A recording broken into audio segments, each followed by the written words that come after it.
તાપથી આ જીવને ઈશ્વરના પરમ મુકામને પ્રાપ્ત કરે, એના સાધનને પ્રાપ્ત કરવાના અવસર આ કુંભ મેળાના મહા અવસરની અંદર જે સમય કહેવામાં આવે છે કે દેવો અને દાનવો સમુદ્ર મંથન કરી એ સમુદ્ર મંથનમાંથી 14 પ્રકારના મહારત્નો નીકળ્યા, એમાંથી એરાવત હાથી નીકળી, કામધેનુ ગૌ નીકળી, હળાહળ વિષ નીકળ્યા અને બધા માલના ગ્રાહક તો બધા બન્યા, પણ હલાહલ વિષના ગ્રાહક કોણ બને તો ભગવાન શંકર બન્યા।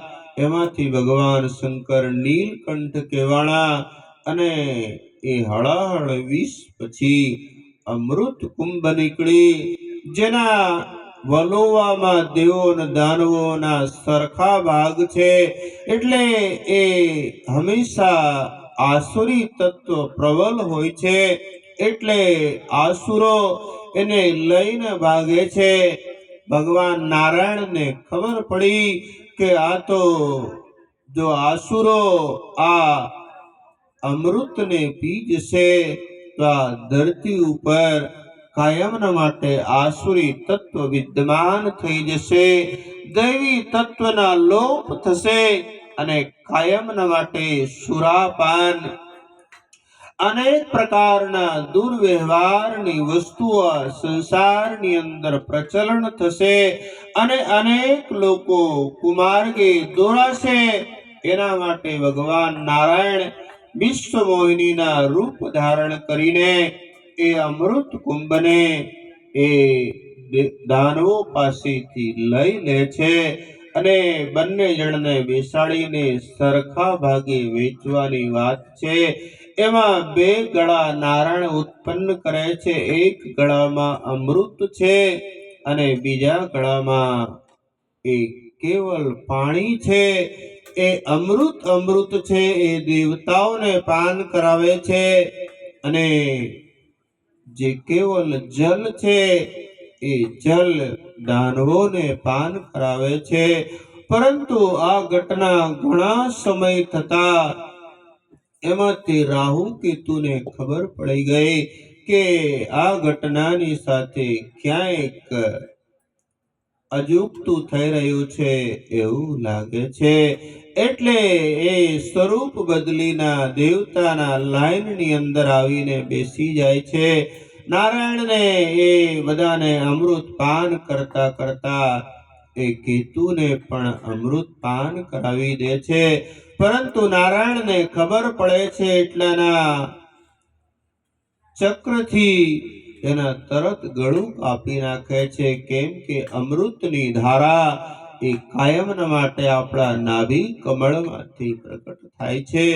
જો આ ધારા ત્યાં સુધી પહોંચી જશે તો આ પણ અમર બની જશે અને કાયમના માટે આ ધરાતલ ઉપર આસુરી તત્વ વિદ્યમાન થશે, એટલે નારાયણ તરત એનું ગળું કાપી નાખે છે અને એ વાતની ખબર દરેક દૈવી શક્તિ અને આસુરી શક્તિને પડે છે।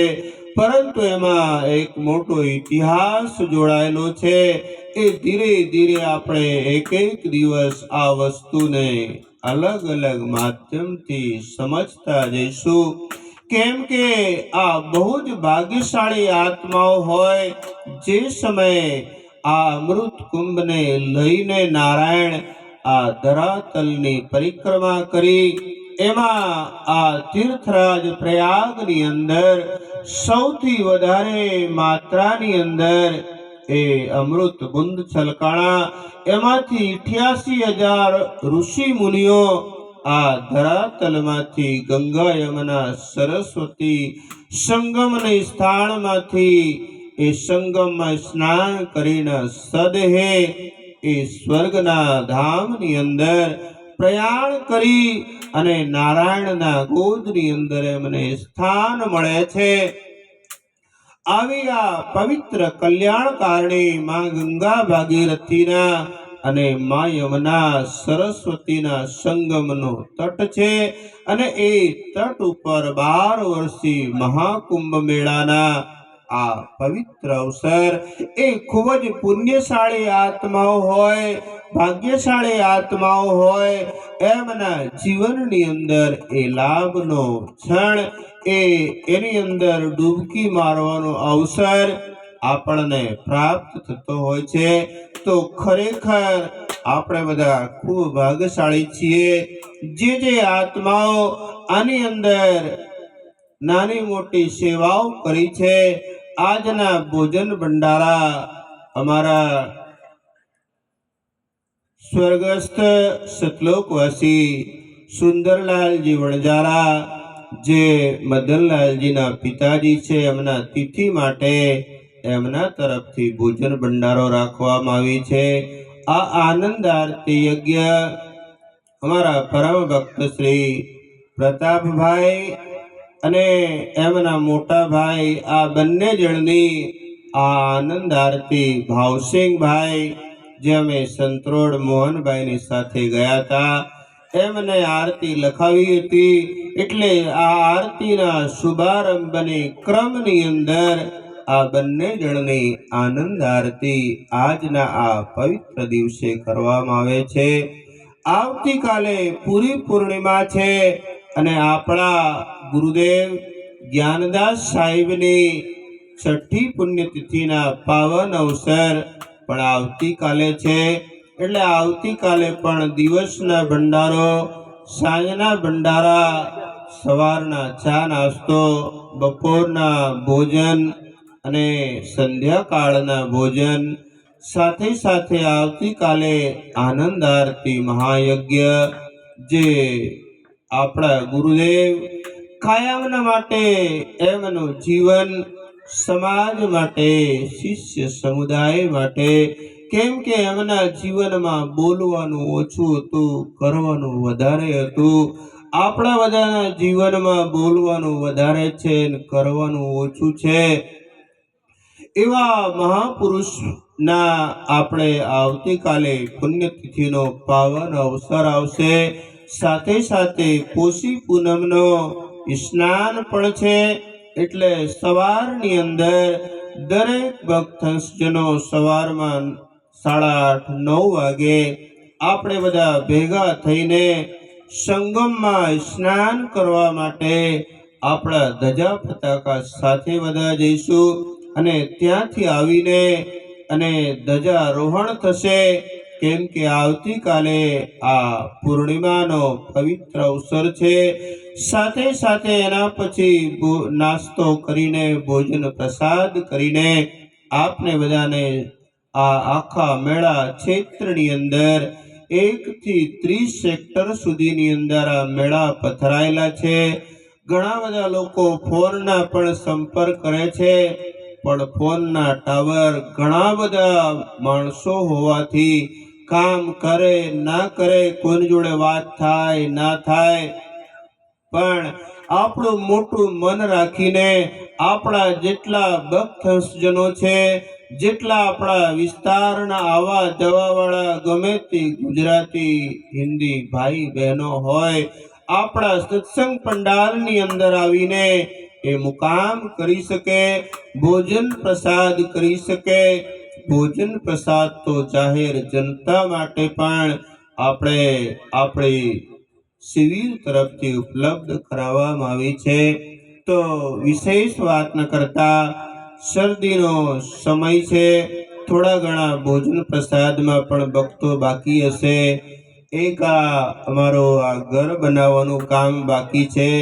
સાથે સાથે આવતીકાલે વિશેષ આ પોષી પૂનમના લાભ આપણે બધા પ્રાપ્ત કરીએ એવા શુભ ભાવના સાથે આજે આરતી યજ્ઞના પ્રતાપભાઈ, નાનાભાઈ અને ભાવસિંહભાઈ એમના પરિવાર તરફથી જે મોહનભાઈ બંને ભાઈ એમના સગા સ્નેહી જે કોઈ આવ્યા હોય એમના જીવનની અંદર સાહેબના ખૂબ ખૂબ આશીર્વાદ રહે, સાહેબના ખૂબ ખૂબ દયા કૃપાથી જીવનમાં ખૂબ આગળ વધે એવા અંતરના આશીર્વાદ સાથે આપ સૌ સદગુરુના પ્રેમી હંસજનો આપના જીવનમાં સાહેબને ભક્તિ કરી ગુરુદેવના આશીર્વાદને પ્રાપ્ત કરી આપના જીવનને સુખમય બનાવો, શાંતિમય બનાવો, કલ્યાણકારી બનાવો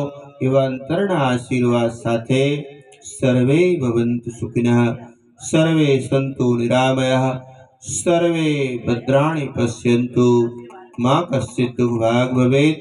પ્રાણી માત્રના જીવનમાં લેશ માત્રના દુઃખ સંતાપ ના રહે।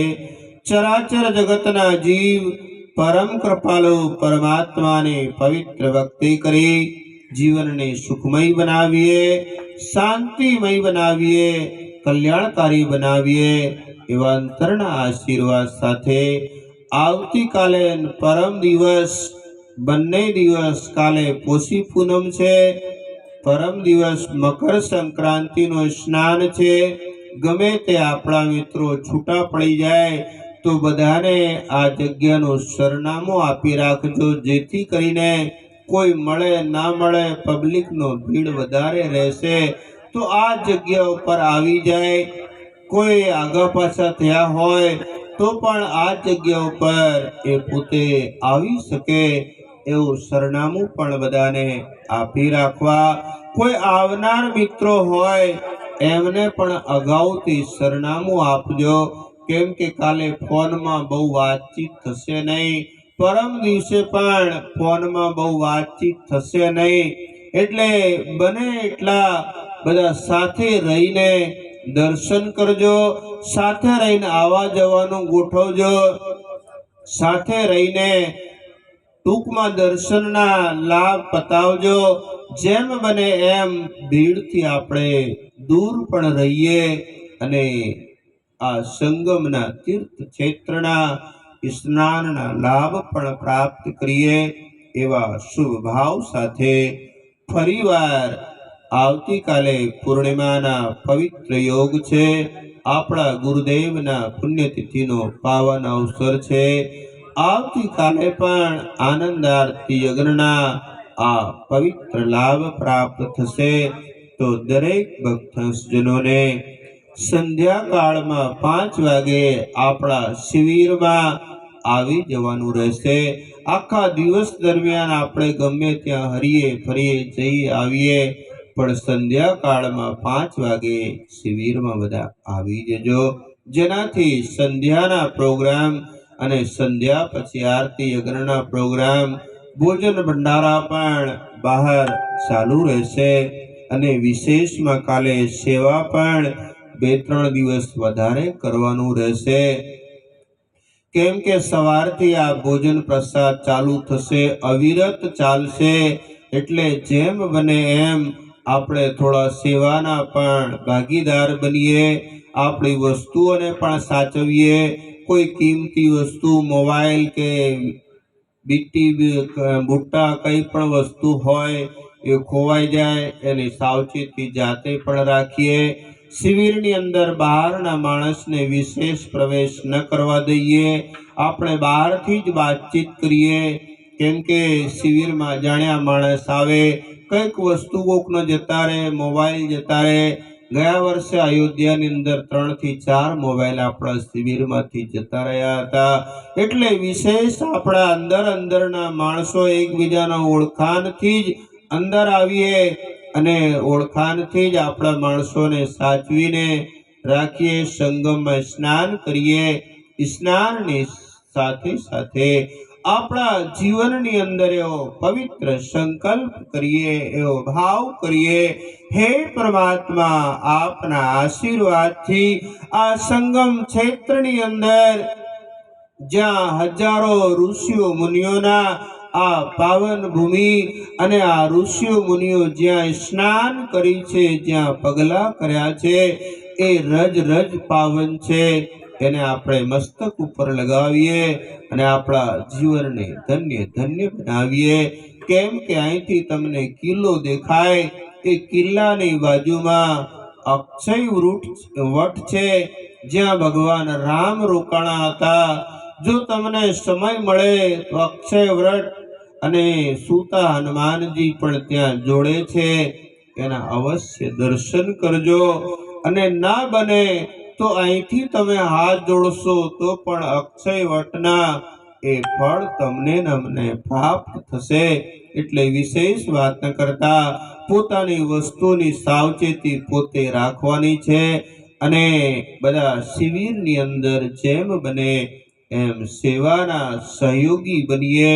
નાના મોટા કામ આપણે હાથે ઉપાડી લઈએ એવા સદભાવ સાથે આપ બધાના જીવનમાં સાહેબના આશીર્વાદ, ગુરુદેવના પરમ અનુકંપા હર હંમેશા માટે રહે એવા અંતરના આશીર્વાદ સાથે સર્વે ભવંતુ સુખિનઃ, સર્વે સંતુ નિરામયઃ, સર્વે